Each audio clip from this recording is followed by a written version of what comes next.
Welcome to the third Wednesday Vesper service of UMIAC. Now, I know it's only the second Wednesday. I recall from the comic strip Pogo, there was a character named Churchy La Femme who every month would say, hey, you know, Friday the 13th comes on Tuesday this month. Well, this month, our third Wednesday service comes on the second Wednesday, but this is a one-time only event. Our sermon tonight is Through the Mud and Beyond with Ken and Karen Christiansen. Karen, excuse me, has been a UU for 32 years. After retiring from 30 years of teaching, she attended Meadville Lombard Theological School, that's a UU theological school, and completed clinical pastoral education certification. She was a chaplain and pastoral care team leader for over 10 years in our former UU congregation in Jacksonville, Florida. Ken taught religion and sociology courses at Defiance College in Defiance, Ohio, a United Church of Christ related school from 1974 to 2008. Wow, that's 34 years, right? Yeah. Did I get that right? Wow. Prior to that, he served as minister of a United Church of Christ congregation in Somonauk. Yeah. Is that how you pronounce it? Somonauk, Illinois. Both were adjectives. 1970 to 74. He attended UU churches with Karen starting in 1990, but didn't join until 2009 when Karen was attending Meadville Lombard Seminary. He served many roles in our meeting there, former UU congregation, including coordinator of their participation in Jacksonville's Interfaith Coalition for Action, Reconciliation, and Empowerment. That's ICARE for short. Interfaith Coalition for Action, Reconciliation, and Empowerment, a coalition of 38 religious congregations, most of them African American. I do want to share the screen one more time to announce next month's preacher. Our next service really will be on the third Wednesday in June. The preacher will be Rebecca Mattis of the UU Church in Rutland, Vermont. She's not a minister, she's a member of that church, and she has a wonderful sermon, which I've read, called Challenging Disaster. If you got a link for tonight's service from that email address there that's on the screen, then you'll automatically get one for next month's service unless you opt out. You can also see our past services. They're on YouTube. If you just go to YouTube, youtube.com, there's a search box at the top of the screen. And if you type in Third Wednesday UMIAC services, you'll go to our past services. Also, another way is to go to the UMIAC homepage, umiac.org. UMIAC stands for Unitarian Universalist Multiracial Unity Action Council. And now Jay Siskel has an announcement. I'm very pleased to announce that two individuals, Rebecca Mattis, who will be speaking at the next month service, and Beverly Cease, who is also a member of UMIAC, have their petitions to participate in the election for UUA Board of Trustee members have been accepted. And I think everyone knows that I ran last year as a board member unsuccessfully, but I learned an awful lot. So I've been sharing all that experience with both Beverly and Rebecca. And the first two are their personal blog sites, and I ask you to visit those. And we will also have more information probably on Friday on the Fifth Principle Project website, where we'll have more information, more town hall meetings there will be 3 of those are scheduled. But more importantly, we need to raise some money. Running for a board position at an in-person, though this is a hybrid, costs thousands of dollars, and you have to buy booths and other things that UUA requires or that you need to use in order to get some visibility to your candidacy. So there's going to be an appeal. You can make payments online, and every donation, no matter what the size, is welcomed. And I also put up on May 18th, which is the first town hall meeting, Meet the Candidates, Rebecca and Beverly. And I ask you to all copy that URL, click on it, register. And Richard, if I could ask you to also share that URL within the UMIAC community. So the whole UMIAC community can also register and attend Rebecca and Beverly's town hall meeting on May 18th. Mm-hmm. Okay, yes, I see it there in the chat, and I should get a copy of it later. Yeah. Yeah, this is wildly exciting. I had no idea. These names just suddenly showed up. And for the past week, I've been scrambling with them to get everything up and running for their candidacy. I too will be present in Portland, Oregon, along with Todd Eckloff, who is helping to orchestrate a demonstration outside of the General Assembly to bring some attention to the actually difference of opinions within the denomination of the direction of where we're going. So there'll be a press release coming out on that very shortly as well. Do you know that Todd Eckloff has announced his candidacy for president of the UUA? Actually, I have to correct you very carefully. Okay. Todd Eckloff cannot announce that he's running for the presidency of the UUA. There's been an extraordinary amount of pushback, as you could imagine, that you can't, quote, campaign until a certain date.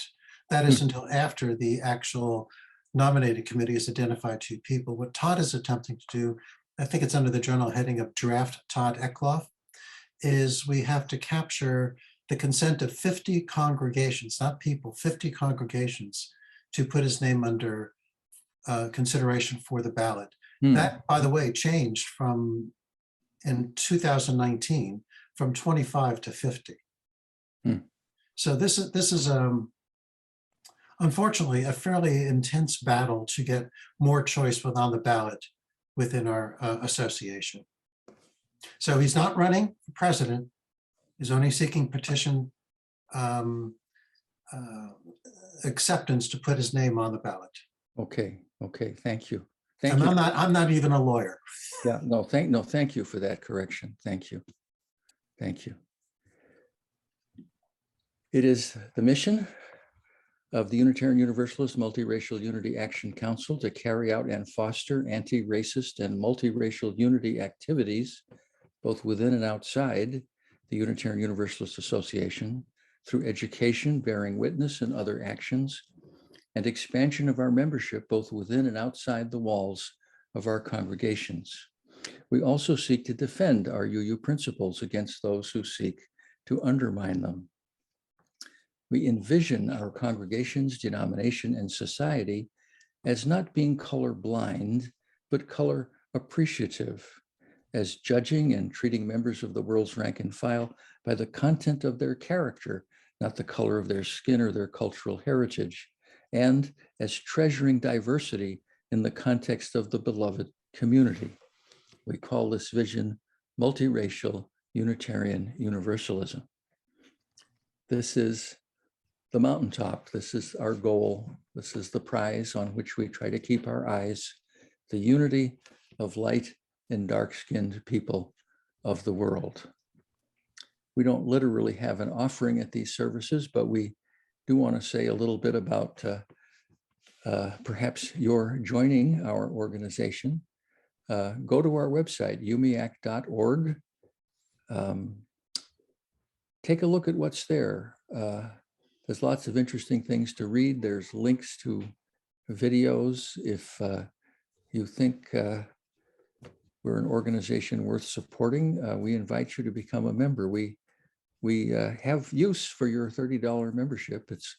It supports lots of activities that we do. And now I'd like to introduce Karen Christiansen, and Karen and Ken will be doing the rest of the service this evening. We light our chalice with words from Albert Schweitzer.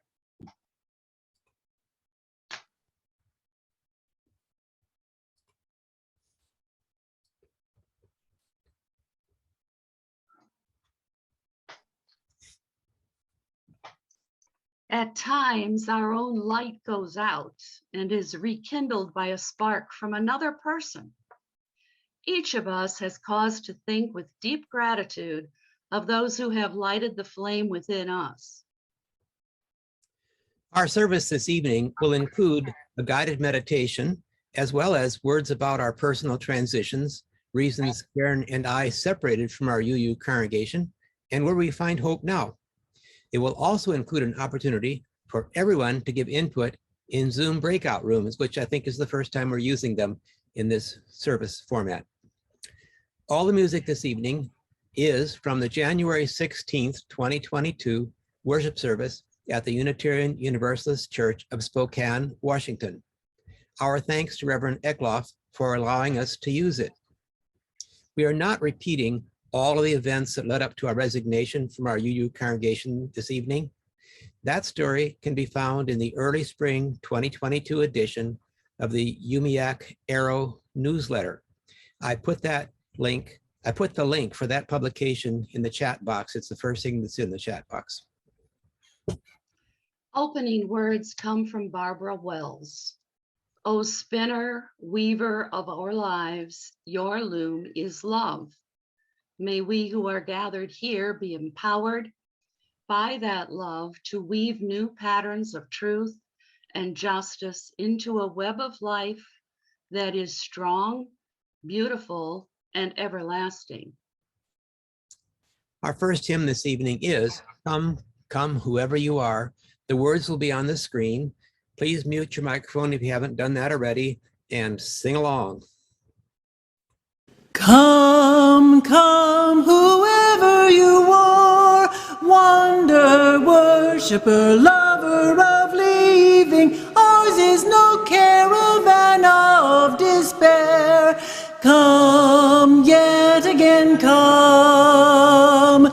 Come, come, whoever you are, wonder, worshiper, lover of living. Ours is no caravan of despair. Come, yet again, come. Come, come, whoever you are, wonder, worshiper, lover of living. Ours is no caravan of despair. Come, yet again, come. I invite you to join me in a meditation written by Ira Progoff from the book called The Well and the Cathedral. After meditating, we'll take a moment to record our thoughts on computer or pencil and paper. Begin by sitting in stillness and breathing in a regular rhythm. We close our eyes and let ourselves be drawn into the twilight range of perception. Having gained entry there, we observe everything that presents itself to us. We make no judgments, neither accepting nor rejecting, but we take cognizance of whatever is present. We observe it all. When we stop, we record as much as we can with pencil and paper. We begin to see potentials of truth and new meaning unfolding through our inner experiences. Now let the self become still, letting our breath become slow, letting our thoughts come to rest. I remember the saying of the old wise man Lao Tse, muddy water, let stand, becomes clear. Thinking of that, I look within myself. I see on the screen of my mind's eye a stream of water, moving, swirling, murky. It is full of things. I cannot look into this water. I cannot see my reflection in this water. Now the movement stops. The water is in one place. It is heavy colored. muddy, but it is becoming quiet. The water is at rest. In its stillness, the muddiness is settling to the bottom. At the surface, it becomes clear, transparent. I can see into the water more and more. Now I can see through to the very depth of it. There it shines and it reflects. The heavens are reflected in the quiet water. It is clear. I see the reflection of a tree in the quiet water. The muddy water has become clear. As I continue to look into the stillness, a reflection of myself begins to appear. Deep in the quietness of the water, I see a reflection of myself in many different forms. I sit in the stillness and let the image shape itself. It becomes many things. Many images appear in the still water. Many things come up for me to see. In the depth of the water, the images that open the greatest vision within me are not those that are visible. I do not see them. I just know them. Something within me recognizes them in the still water. The muddy water has become quiet. I sit gazing into it, seeing images, visible and invisible, letting them take form, letting them change and reform themselves in the depth of the still water, in the mirror of the water, in the depth of myself, moving, moving, in the silence, in the silence. We go further, exploring the deep places, exploring what is not known to us, exploring the open possibilities of our life. We have become quiet. We have looked into the stillness of the waters. Having entered that stillness, we have learned that emptiness refills itself. Emptiness refills itself to overflowing with new ideas, awareness, relationships, as life renews itself out of itself. Please take a moment to record any thoughts that have come to your mind from the meditation.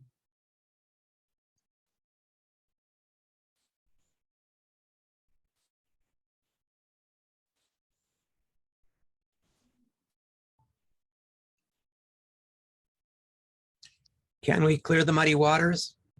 The stakes are very high. We who value the current 7 principles and find them very complete are in the process of losing our church. Can we save it? That's very questionable. Can we build something new? That is hopeful. Are there other options? The key issue with the UUA is a classical religious issue. Are humans inherently good or inherently bad?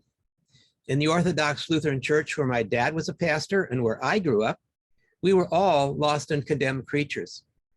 In the new UUA theology, all white people and only white people are lost and condemned creatures because they participate in and benefit from something called white supremacy culture.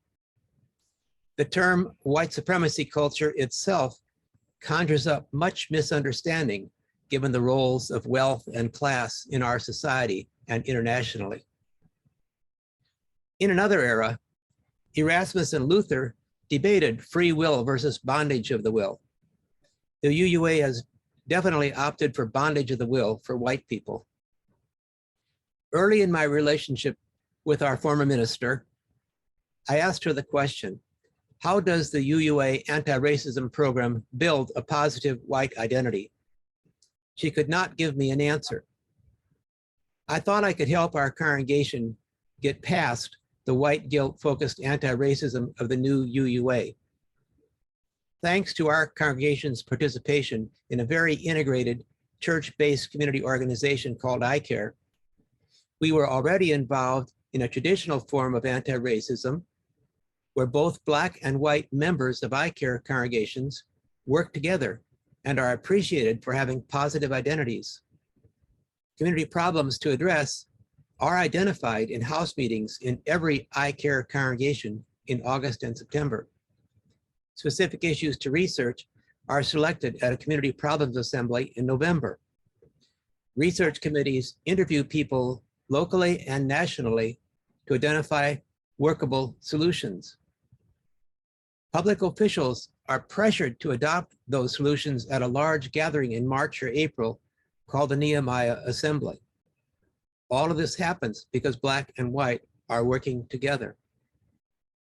iCare's biggest win of recent years, and it took 8 years, was to get the Jacksonville Sheriff's Office to issue civil citations for a list of 12 youthful offenses instead of creating lifetime arrest records for those youth.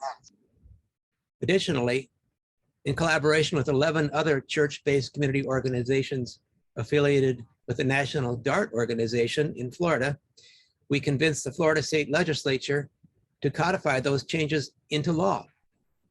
We're now working on getting the Sheriff's Office to issue civil citations instead of arresting adults for nonviolent offenses like driving with an expired license or expired tags.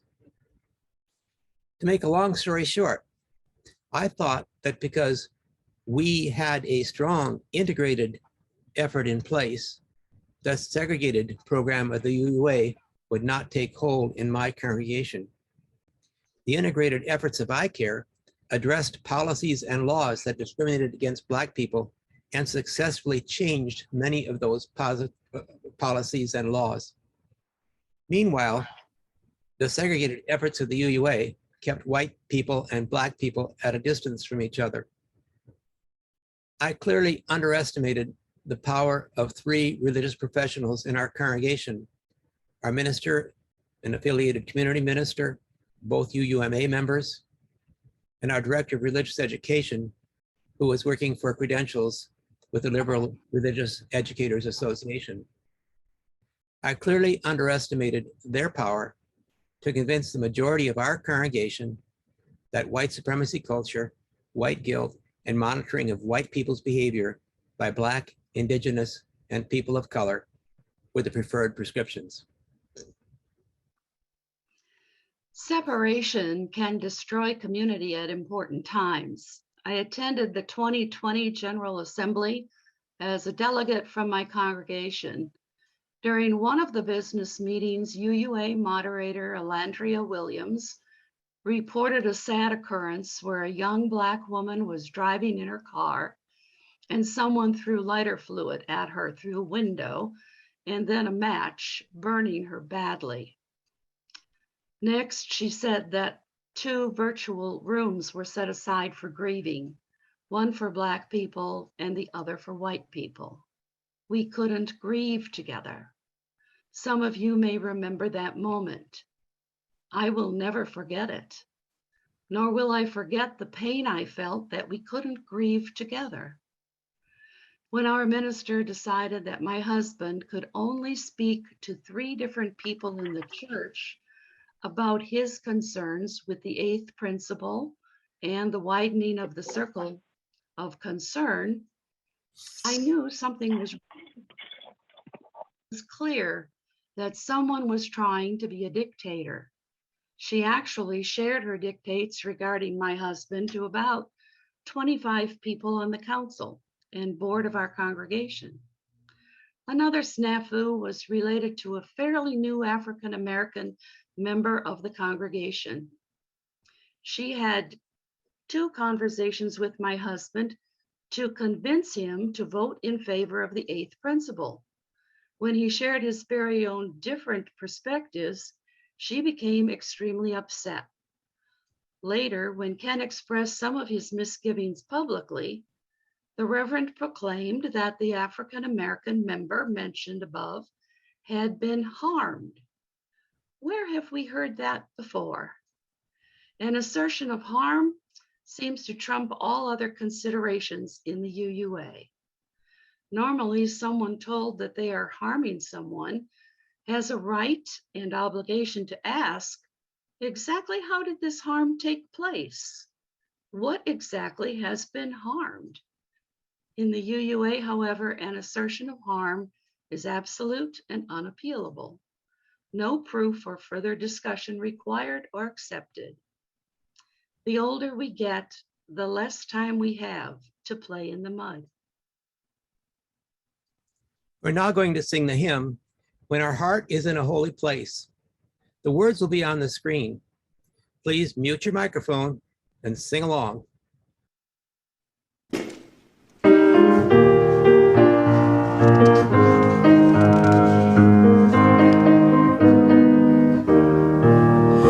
When our heart is in a holy place, when our heart is in a holy place, we are blessed with love and amazing grace. When our heart is in a holy place, when we trust the wisdom in each of us, every color, every creed and kind, and we see our faces in each other's eyes, then our heart is in a holy place. When our heart is in a holy place, when our heart is in a holy place, we are blessed with love and amazing grace. When our heart is in a holy place, when we tell our story from deep inside, and we listen with a loving mind, and we hear our voices in each other's words, then our heart is in a holy place. When our heart is in a holy place, when our heart is in a holy place, we are blessed with love and amazing grace. When our heart is in a holy place, when we share the silence of sacred space, and the God of our hearts within, and we feel the power of each other's faith, then our heart is in a holy place. When our heart is in a holy place, when our heart is in a holy place, we are blessed with love and amazing grace. When our heart is in a holy place, when our heart is in a holy place.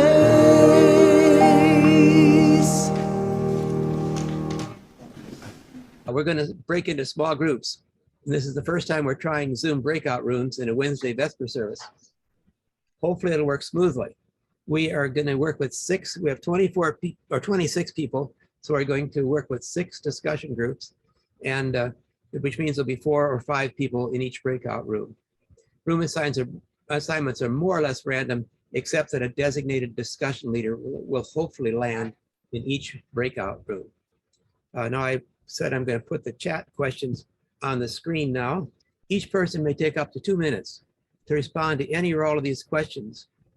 And 4 questions are listed, but they're all really one question. The one question is, where are you with the UUA? You know, see, these are prompts as much as they're questions. So share your name. Are you struggling with the UUA to keep it together like it used to be? Are you working on making changes in your own congregation or with the national UUA? Can you envision a new religious organization not connected with the UUA? And if so, are there first steps we could and should take now? After each person has said something, open discussion will continue until the breakout session ends, 15 minutes total. Some of the images that come to mind might relate to the muddy water we heard about our meditation earlier. An important part of the discussion is simply getting to know each other. Now, some of you know each other very well, so this may or may not work very well for that, but get to know each other better. Room leaders, please capture any new ideas as best you can. I really hope this was going to be a brainstorming thing in part. Are there any questions? Okay, we're ready to move into breakout rooms. I'm going to do my best to successfully move us to breakout rooms. Could we stop a second? Yeah. I want to say this has been very painful. I let it go 5 minutes more than 15, in fact, 6 minutes, I think. And it was a strong conversation in every group. We can continue conversation after we officially close the Vespers. So hopefully some of the great ideas that came up in the breakout rooms can be shared then. Karen? Where are we now? With the loss of our son in September of 2021, the loss of Ken's brother in April of 2022, and the loss of our church, Ken and I are experiencing grief. I think we are all experiencing grief with the loss of Unitarian Universalism as we knew and experienced it. I would like to close with words written by the French author André Gide and some thoughts that came along with those words. Andrew Gide wrote, "One doesn't discover new lands without consenting to lose sight for a very long time of the shore." The author of Grief, One Day at a Time, where we found this quote, added the following thoughts. At times, our grief is like a beginner's trapeze. We swing back and forth, back and forth. But to really move on to new ways of thinking and feeling, we've got to let go of the trapeze bar we're so desperately clinging to and grab hold of the new one. In other words, we've got to decide to let go of the familiar. We've got to try new ways to mourn. We've got to talk to different people. We've got to muster the courage to set sail and lose sight of the shore. What's the worst that could happen? We could get lost, but we are already lost, aren't we? More likely, we'll encounter new sights and sensations, new ways of thinking, and in discovering new lands, we'll learn to thrive and not just survive. I'm ready to lose sight of the shore. Bon voyage. The closing hymn is I Will Survive by Freddie Perrin and Dinos Sikaris. The words will be on the screen. Please mute your mic. At first I was afraid, I was petrified, kept thinking I could never live without you by my side. But then I spent so many nights thinking how you did me wrong, and I grew strong, and I learned how to get along, and so you're back from outer space. I just walked in to find you here with that sad look upon your face. I should have changed that stupid lock. I should have made you leave your key. If I'd known for just 1 second you'd be back to bother me. Go on now, go. Cock out the door. Just turn around now, 'cause you're not welcome anymore.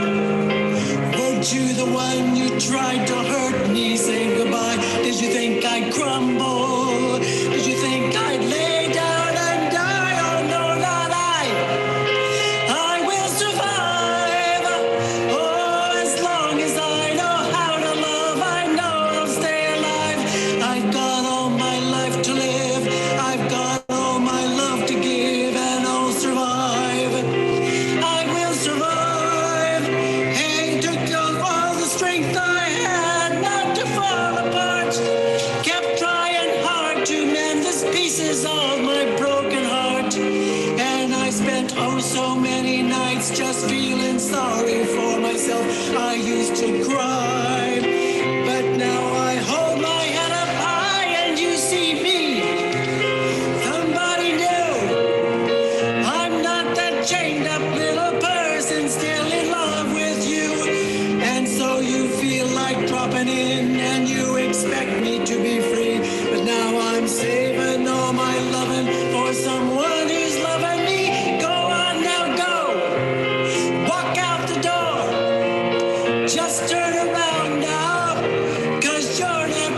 come anymore.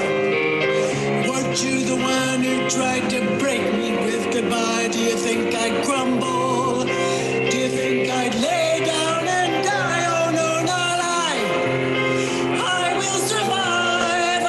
Oh, as long as I know how to love, I know I'll stay alive. I've got all my life to live. I've got all my love to give. I will survive. I will survive.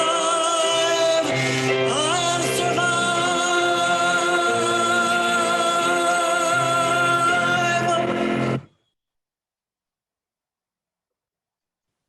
I will extinguish the chalice with words from Susan Carlson. We leave blessed by our connections to one another and to the spirit of life. As most of you know, we don't exactly have a coffee hour. It's time for open discussion. If the group is agreeable, I'd like to continue recording for a while to capture any new ideas that were shared in the breakout rooms. The recording does not capture breakout rooms otherwise. If we run out of new ideas, we can stop recording.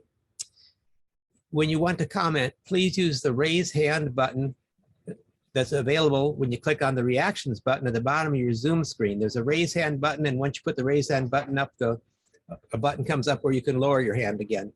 But with a group this large, we almost need to organize conversation.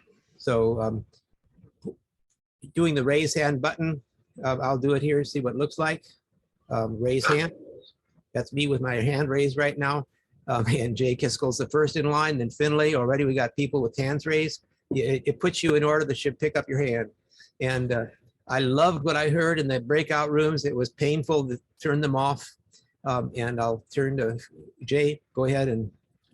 Yeah, Ken, as much as I like to say, I want to thank you and Karen for an excellent sermon work effort, and sorry for the sorrows that you got through. I need to leave, but I'm grateful to have a community, even though you're all in 2x3-inch squares on my computer screen.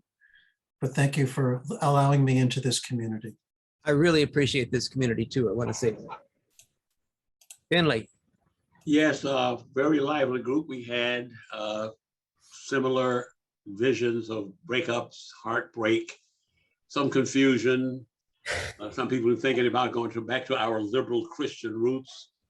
The thing that I came up with is that we should now be preparing mentally, if not spiritually, but at least have our minds on the idea that we are going to be either continuing or defending the great tradition. We want to put us back on track from the 1961 decision. We got torpedoed real bad in 1967, 68, 69.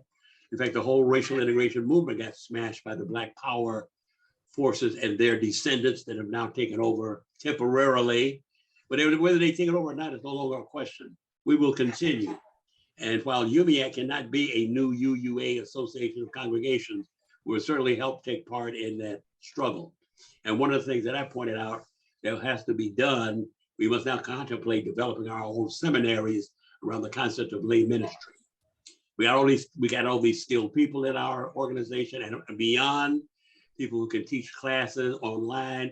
We can identify and work with existing liberal Christian seminaries like Phillips or Northern Seminary, or in Chicago, right in the middle of Seminary City. So I think our first great thought is how would we go about creating our own seminary? So that's me. Carol. Yeah, I wanted to, without mentioning names or anything, just report kind of generally on what our group came up with, so that everybody knows what our contribution was to the conversation. And I liked that we had that question about what comes next, and even should we think as far ahead as a split in the church. And the reactions we sort of got was most people are trying to find ways to exist within this church. I think that's, although they're thinking about it. But I think most of the activities people are involved in now is just really just trying to find community and find ways within your churches or outside your churches to connect with other people that are thinking the way that we do, and also trying to educate people and make them aware of what's happening. So that was it. Just wanted to share that with you guys. Okay, Dick, and you're muted, Dick. Yeah, I'm not sure how many of you know about the situation at Quimper. It turned out Craig Morrow had served there himself and wasn't aware of the big rebellion that just happened. Are other people not aware of the big rebellion in Quimper? In Port Right, Townsend? not aware. Okay, well, it's a hopeful situation. Last week, my wife Mona and I were at a ground zero demonstration that's against nuclear weapons. And afterwards, we were talking to a woman who I just overheard say something about Unitarian Universalism. And I asked her what was going on. And she said she had just left the Quimper church. I asked her why. Well, she was very, very distraught. She went to a Buddhist church and she did not even want to talk about it. It was that bad. And so I realized we had a UMIAC member there, Joyce Francis, and emailed her and said, "What's going on?" She said, last week, they had organized a group of 50 people to reduce their pledges. Joyce Francis was the leader of this group. And they the pledges had just come in about 40% below expectations. And when people had reduced their pledges, they also wrote in letters as to why. And the current minister was very highly respected minister, but had thrown in her a lot with what she called Joyce called the true believers, looked at what was going on, and she realized that her regime was over there. She saw the hand behind the wall. She shut down her office and left the keys and walked out. Oh, Joyce, you're this evening. So now that I guess their departure is being negotiated, the legal part of it, but it shows a lot can happen when people get together and organize. And also, I didn't mention part of this was some of you know about Kenneth Ng, who's done these marvelous videos on the eighth principle. He has a new one, 45 minutes, so it's a little shorter now. It's also in a PowerPoint. He's sort of loosely associated with that congregation in Quimper, which is at Port Townsend on the Olympic Peninsula. It's very prosperous, retirees, and some really good people there. But that says we can see a path forward right now where a group, they're staying there, they hope to get a new minister, and they hope to actually reestablish their pledges once they get a new minister or a group of people who's going to be more accommodating. I'd like to jump ahead in line and let Joyce comment. Are you there, Joyce? Yes, I'm here. That's mostly true. I would say we organized a group of people who were committed to the fourth principle, because we had been silenced in our efforts to try to challenge the eighth principle, listen and learn lessons that had been going on for a year, and the rush to try to approve the eighth principle. We were able to stop the eighth principle from being voted on at this June annual meeting. And we got a commitment that we could open dialogue with other points of view. That's as far as we got. I can't, it's not true that I tried to convince everyone to lower their pledge, but many people felt like that was inappropriate. We were, after a year of fighting for a chance to have an open dialogue. And without that happening, then, we offered classes through our adult education program that were canceled. So after a year of fighting that, we decided that many of us that was an appropriate response. And that seemed to finally get the attention of the fellowship, of the board of directors. The negotiation with the minister has completed. She is leaving. She's taking a medical leave. She broke her ankle recently, And so that is her reason for leaving. And that's works for us. But we have a long way to go ahead of us. What we're trying to do is create a big enough tent that true believers and true liberals can all live in the same tent.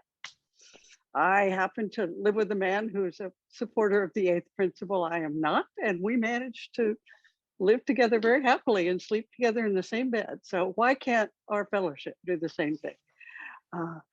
That's our goal. So we don't know where we're going yet. We have a long way and a hard road ahead. But I think with this minister leaving, that opens up more channels. Okay, good. So I would say that's where we are. Great to meet you, Joyce, and I'm really happy with what you're doing.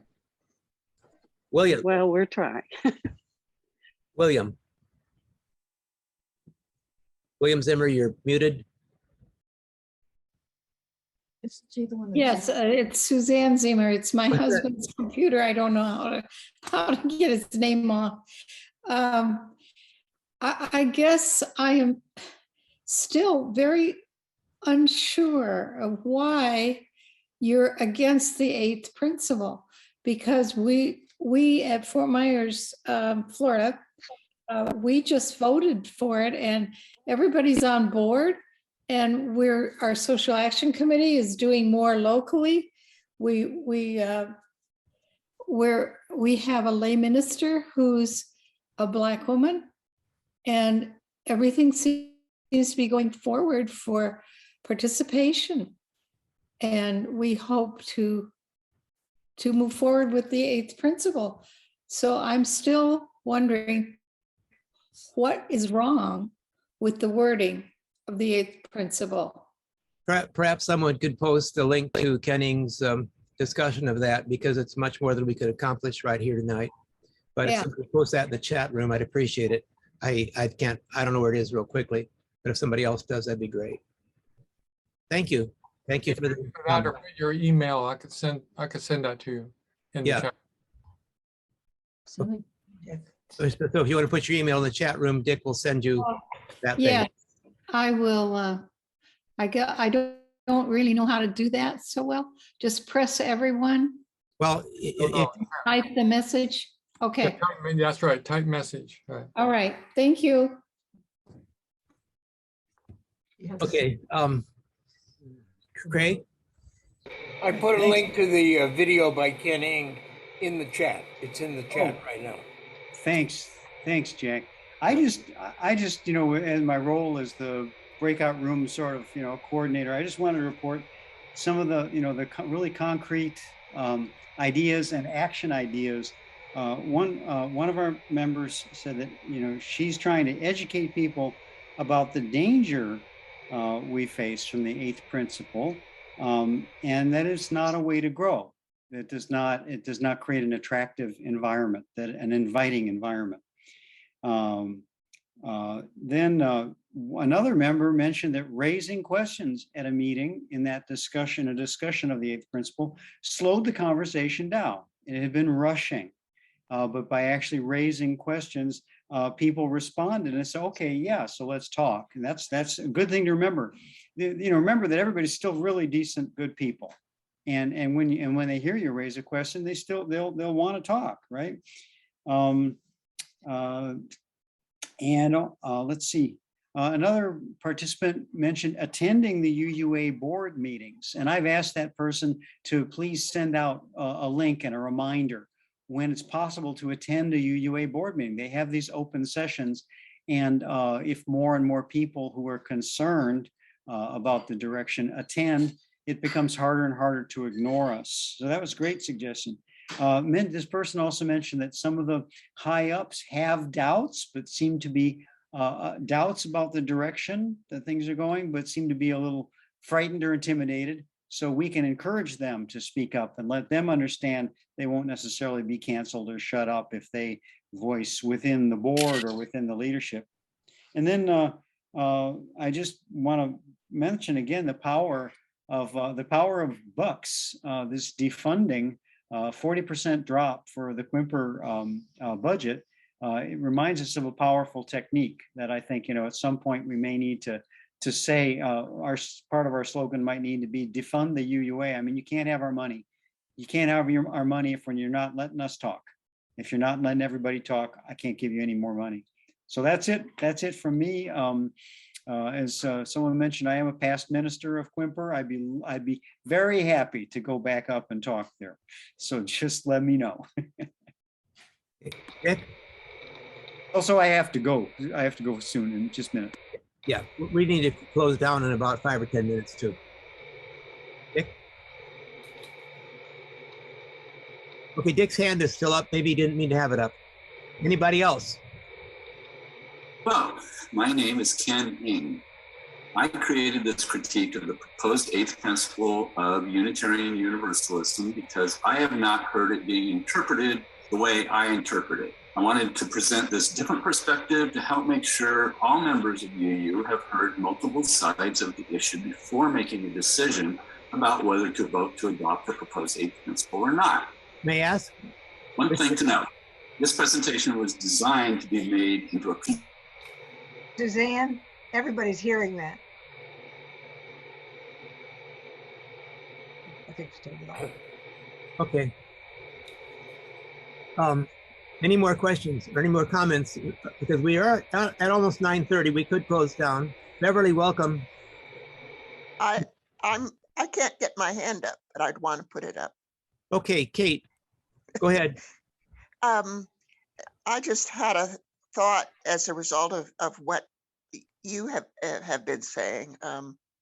As a result of my being canceled, I joined an international support group for people who are in the process or who have been or who are going through this kind of thing. And I'm thinking it might be nice to have, like this is, I think, done a little of that for people, but to actually have a network for UUs who are feeling going through some of the kinds of things that you and your wife have gone through, that I've gone through, that so many people all over the country are going through, have gone through, just as, so people, especially people who are maybe not part of an organized group could and are grieving or who are,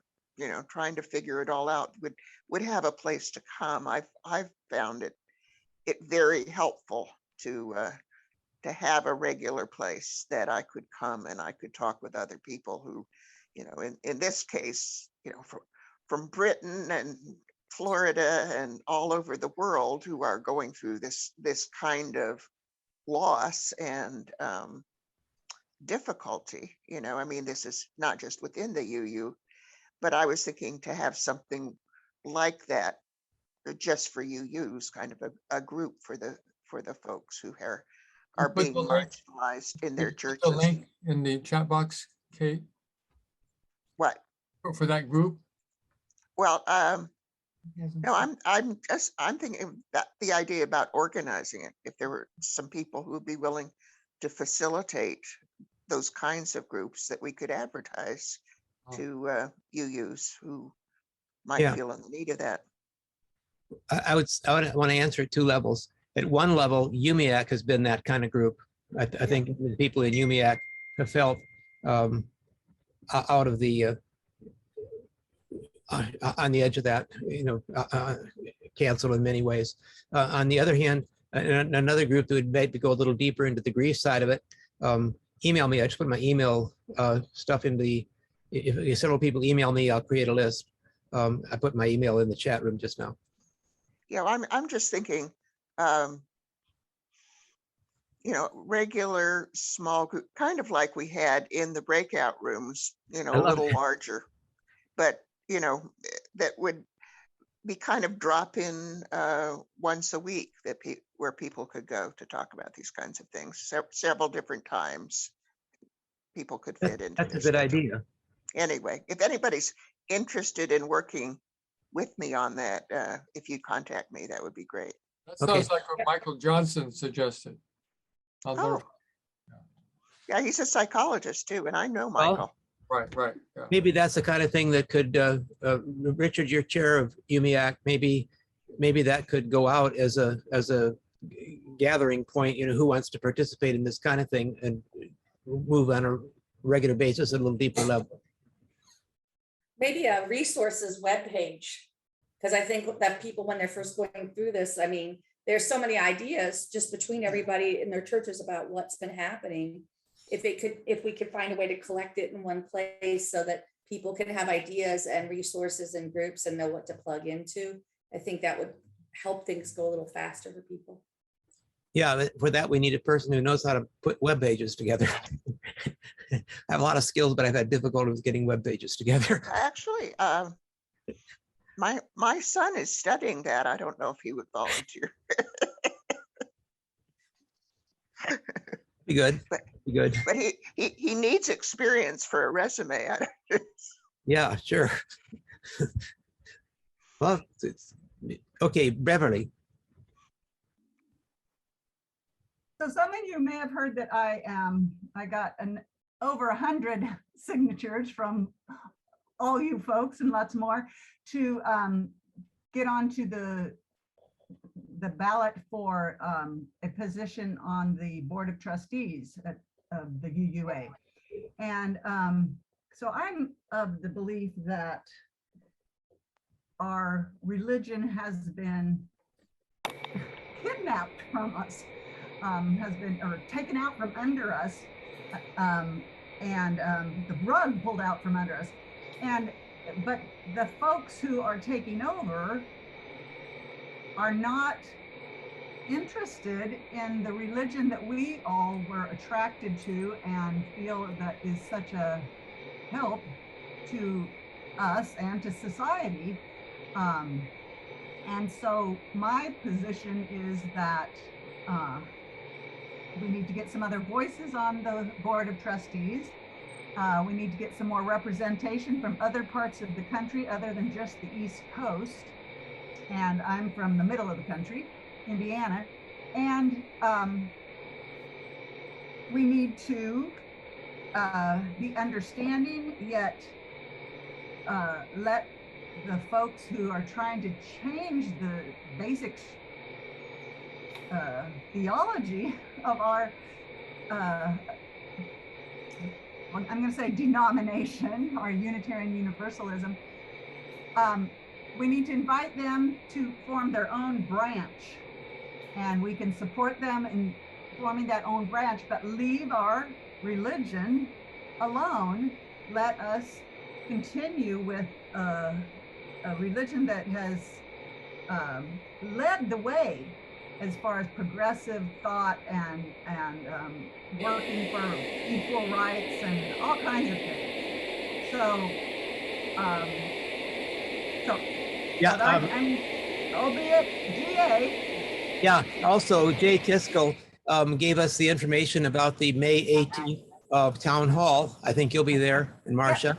And I will say, those of you who want to save the links that are in the chat room, often the chat room is very rich. If you look in your chat room, in the lower right-hand corner, there are 3 little dots. And if you click on those 3 dots, the first choice is Save Chat. If you click on that, it'll save everything that's been put in the chat room up to that point. I'm not sure it'll save things that are put in after that point, but you can always click it again. And then it'll come up for you when you're done. But there are a lot of links in there that are good links this time. Thank you. I didn't realize you could do that. So thanks for letting us know. Yeah. And it's too late, Ken, so I'm gonna have to get it from you because I got kicked off for a second, and when you get kicked off and come back on, the chat goes away. Well, I'll send it to you then.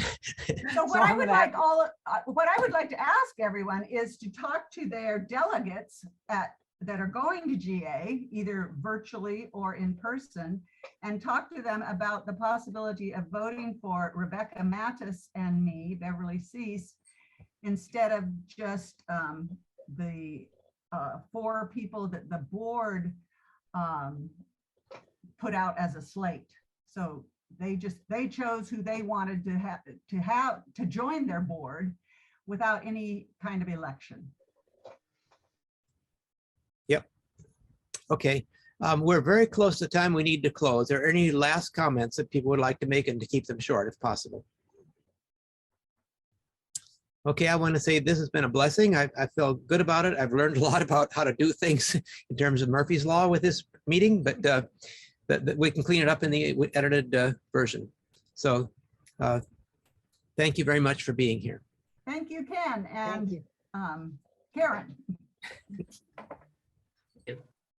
Thank you. Talk to you all later.